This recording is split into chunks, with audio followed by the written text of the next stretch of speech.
আসসালামু আলাইকুম। এসএসসি ২৭ ও ২৮ ব্যাচের বাচ্চা লোক। কেমন আছো তোমরা সবাই? আজকে তোমাদের একটা কনফিউজিং তবে সবচাইতে বেশিবার বোর্ড পরীক্ষায় আসে এমন একটা টপিক নিয়ে ছোট্ট করে একটু আলোচনা করব এই ভিডিওতে। এই ভিডিওতে তোমরা দেখতে পাচ্ছ আমি ২ টা জিনিস একটু দেখানোর ট্রাই করছি। সেটা হচ্ছে ১ নাম্বার হচ্ছে কার এবং আরেকটা হচ্ছে ফলা। এখন প্রশ্ন হইতে পারে ভাইয়া কার কি জিনিস আর ফলা কি জিনিস? তাই না? খেয়াল করো, কার হইছে স্বরবর্ণের সংক্ষিপ্ত রূপ। স্বরবর্ণ কোনগুলা? যেমন হচ্ছে দেখো এই যে স্বরে আ, তারপর রস্ব ই, তারপর দীর্ঘ ই, এই যে তারপর রস্য উ, এই যে এগুলা না বাবা, এগুলা হচ্ছে আমাদের স্বরবর্ণ। এখন এই স্বরবর্ণের সংক্ষিপ্ত রূপকে আমি কি বলছি? কার। এখন সংক্ষিপ্ত রূপ স্যার কিভাবে? এই যে দেখো, এই যে স্বরে আ, এইটাকে আমরা এইভাবে লিখি। এই যে রস্ব ই, এটাকে আমরা এইভাবে লিখি। এই যে দীর্ঘ ই, এটাকে এইভাবে লিখি। এই যে রস্য উ, এটাকে এইভাবে লিখি। এই যে এইগুলা কি বলা হইছে? স্বরবর্ণের সংক্ষিপ্ত রূপ। বুঝতে পারছো? এখন প্রশ্ন হইছে যে স্যার এইটা তো বুঝছি, এখন এই কার কয়টা? এটা পরীক্ষায় আসে প্রচুর। কার হইছে ১০টা, স্বরবর্ণ ১১টা। আমাদের স্বরবর্ণ কয়টা? স্বরবর্ণ ১১টা, কিন্তু আমাদের হচ্ছে কার ১০টা। এখন প্রশ্ন হইতে পারে স্যার সবগুলারই হচ্ছে কার আছে, তাহলে কার কার নাই? একটা হইছে, সেটা হচ্ছে স্বরে অ ধ্বনি। তুমি খেয়াল করে দেখবা, স্বরে অ যেইটা স্বর অ অ, এই যে স্বর অ, এইটার কিন্তু কোনো কার বর্ণ নাই। এই কারণে এইটাকে বলা হয় লীন বর্ণ বা নীলীন বর্ণ। ইম্পর্টেন্ট যে জিনিস, এইটার কার বর্ণ না থাকলেও সে কিন্তু সব বর্ণের মধ্যে বিদ্যমান আছে। তাই না? তুমি যখন আমার সাথে উচ্চারণ করো, দেখো বলো ক, খ, গ, ব, সবগুলোতে কি অ উচ্চারণ হচ্ছে কি হচ্ছে না?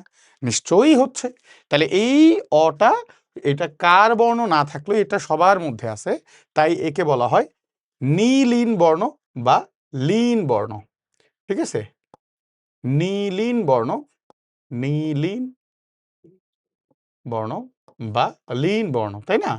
বা লীন বর্ণ, তাই তো? আচ্ছা, এখন এইটা কিন্তু তোমাদের পরীক্ষায় প্রচুর আসে। তাহলে লীন বর্ণ বা নীলীন বর্ণ কয়টা? একটা, সেটা কি? স্বর অ।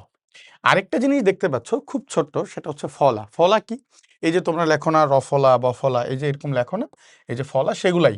এই ফলাই হচ্ছে তোমার ব্যঞ্জন বর্ণের সংক্ষিপ্ত রূপ। ব্যঞ্জন বর্ণের সংক্ষিপ্ত রূপ কি তাহলে? ফলা। এই ফলা কয়টা? পরীক্ষায় আসে। ফলা হচ্ছে ৬টা। ফলা কয়টা? ৬টা। কি কি? তোমরা এই যে বলো মফলা, বফলা, জফলা, রফলা, এই যে এগুলা বলো না, সেই ফলায় সেই ৬টাই হচ্ছে আমাদের ব্যঞ্জন বর্ণের সংক্ষিপ্ত রূপ। এখন এই ফলা সবগুলা স্যার ৬টা মনে থাকে না। এই যে ধরো তুমি যদি বলো মফলা, বফলা, জফলা, রফলা, তাই না? লফলা, নফলা, এই যে তোমার এই ৬টা ফলা, এটা মনে থাকে না। এটা মনে রাখার একটা মজার টেকনিক আছে, বুঝছো? ছোটবেলায় তোমরা লবণ খেয়েছো? তোমাদের কি আয়োডিনের অভাব আছে? হ্যাঁ, আয়োডিনের অভাব থাকলে এটা মনে থাকবে না। যারা এই মজার লবণ খেয়েছে তাদের কিন্তু এটা মনে থাকবে। হ্যাঁ, মজার লবণ।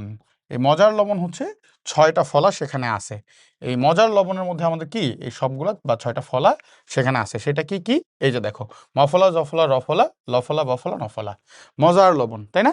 এই যে এইরকম করে তোমাদের টেকনিক, ট্রিক্স এবং মজার করে হচ্ছে বাংলা যদি তোমরা পড়তে চাও, তাহলে কি করতে হবে? আমাদের ইবিআই কোর্সে ভর্তি হয়ে যেতে হবে।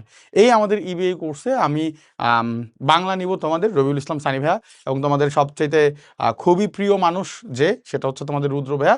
সে হচ্ছে ২০০ মার্কের ইংরেজি ক্লাস নেবে, পাশাপাশি তোমাদের ম্যাথ এবং আইসিটি ক্লাস, এটা কিন্তু তোমাদের রাফিন ভাই নেবে। তো এই কোর্সে তোমরা এনরোল করার জন্য কি করবা? আমাদের যে কমেন্ট সেকশন আছে সেখানে দেখো লিঙ্ক দেওয়া আছে কোর্সের। তো এখানে ঝটপট করে হচ্ছে ক্লিক করে কোর্সে ভর্তি হয়ে যাও এবং আমাদের সাথেই থাকো। কেমন? সে পর্যন্ত ভালো থাকো, সুস্থ থাকো, রিথিংকের সাথেই থাকো। আসসালামু আলাইকুম।